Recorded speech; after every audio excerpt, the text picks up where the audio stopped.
a big thank you and a big congratulations to Crispin, to Marcella, to the whole WTR team. It's an incredible achievement. Thank you for inviting me today, and of course, good morning to our distinguished guests. During one of our first field visits at the ICC, I still remember this, a farmer once told me, he said, "We used to pray for rain, now we fear it."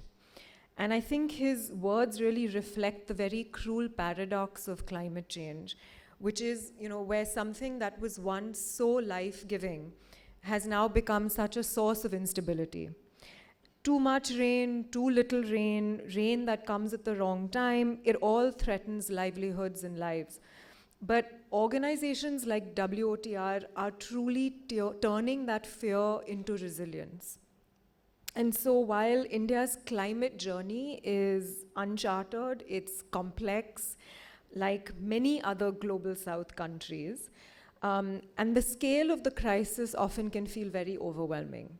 It's reassuring, however, to know that organizations like WOTR are helping shape that path forward. And so the one thing that I always say it makes India such an interesting country is that we have two simultaneous goals. And people think that they're in tension with one another, but in fact, they're really not. We want to become a developed country by 2047, and we want to reach net zero by 2070. And so we do have to place equity and rural upliftment at the center of the climate fight. It has to be integrated into our development goals.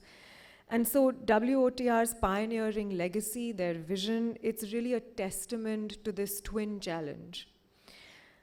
WOTR's commitment to solving rural poverty through a very holistic climate resilience approach is actually remarkable.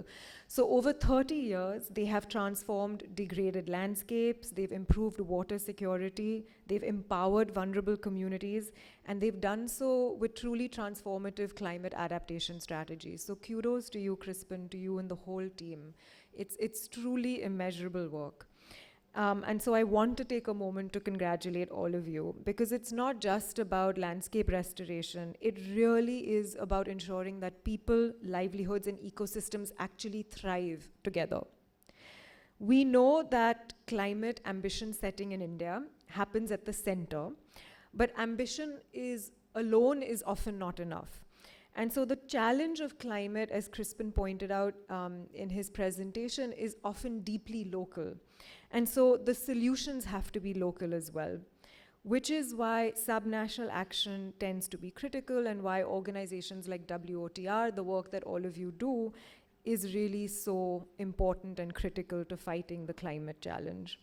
If you take your work in rural Maharashtra, farmers and rural community livelihoods are increasingly being threatened by extreme weather, by declining soil health, water scarcity, and biodiversity loss. But in close collaboration with the government and its allies, WOTR is building resilience in agriculture and, of course, allied sectors. So I do want to say the ICC is really proud to partner to their integrated approach. We've seen, the benefit of nature-friendly farming practices, of the water stewardship, and of course, the digital agricultural advisory systems that WOTR is pioneering. I do want to say that these solutions don't just help farmers survive, they are actually helping them thrive in a very difficult and challenging environment.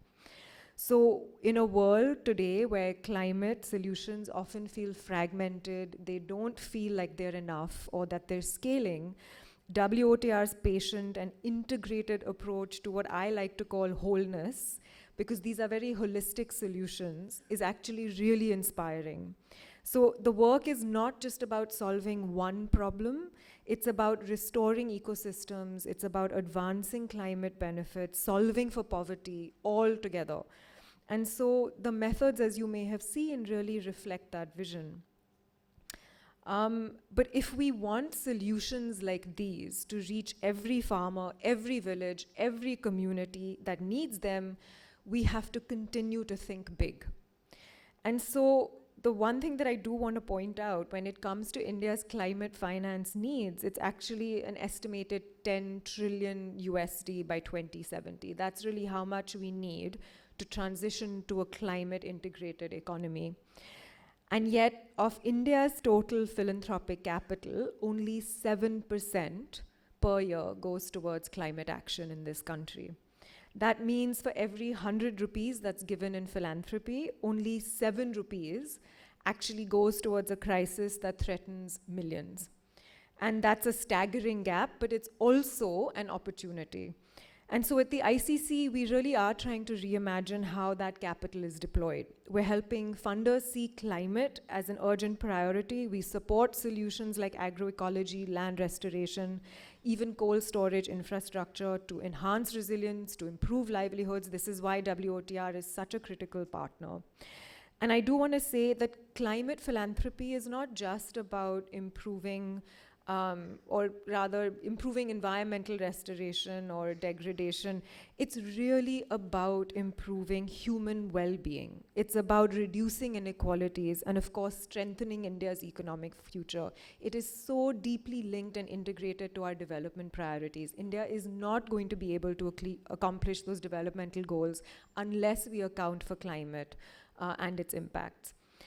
But we also know that philanthropy alone is not enough. It's a very small piece of the pie, but it is catalytic. It can de-risk new ideas. It can build that proof of concept. It can unlock larger pools of private and public capital.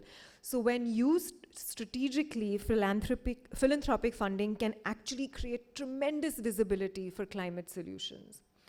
It can build bridges for collaboration across government, private sector, civil society, and of course, ultimately drive really long-term systemic change and support the incredible work of partners like WOTR. So we at the ICC are truly honored and fortunate and to know and to work with partners like WOTR, those who acknowledged how multifaceted the nature of climate problems really are. They ensure their work really uplifts both people and the planet, and it doesn't leave anyone behind.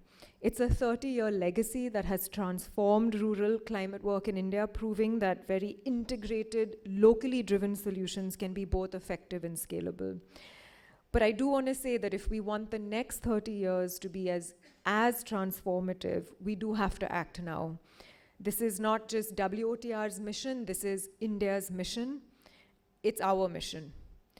So I'm so grateful to be here today to celebrate this incredibly special day and moment with the whole team. I congratulate WOTR on their incredible journey, and I look forward to deepening our partnership in the years to come.